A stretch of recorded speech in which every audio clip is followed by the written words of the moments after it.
S டைக்கு பாய் சொல்லுங்க.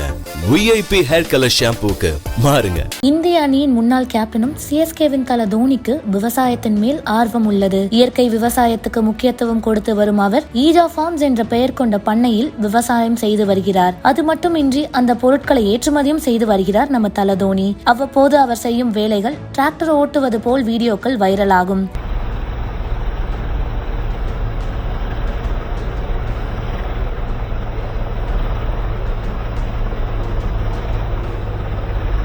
மாடுகள், கோழிகளை வைத்து பண்ணையில் பராமரித்து விவசாயம் செய்து வரும் தல தோனி தற்போது புதிய அடிஷனாக புரத சத்து நிறைந்த கடக்நாத் இனத்தை சேர்ந்த 2000 கருங்கோழி குஞ்சுகளை வாங்கியுள்ளாராம்.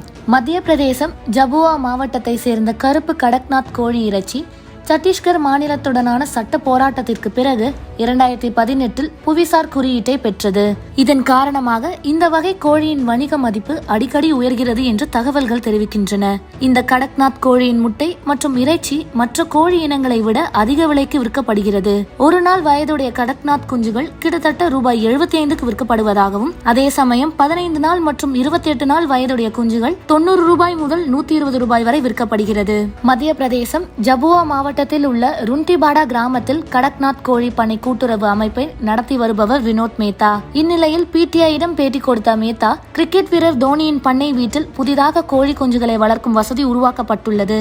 இதனால் 2000 கடக்நாத் கோழி குஞ்சுகள் வேண்டும் என்றும் கோழி குஞ்சுகளை உடனே அனுப்புமாறு தோனியின் மேலாளர் தன்னிடம் கூறியதாக தெரிவித்தார். இதைத் தொடர்ந்து ஜார்க்கண்ட் ராஞ்சியில் உள்ள பண்ணை வீட்டிற்கு புரத சத்து நிறைந்த கடக்நாத் இனத்தை சேர்ந்த 2000 கோழி குஞ்சுகளை அனுப்பியதாகவும், ராஞ்சிக்கு அனுப்பப்பட்ட 2000 கடக்நாத் கோழி குஞ்சுகளுக்கும் தடுப்பூசி போடப்பட்டுள்ளதாகவும் அவர் தெரிவித்தார். இதையடுத்து தல தோனிக்காக ஜாபுவாவின் பழங்குடி கலாச்சாரத்தின் அடையாளமாக ஒரு பாரம்பரிய வில் மற்றும் அம்புகளை பரிசளிப்பதாகவும் மேத்தா தெரிவித்துள்ளார்.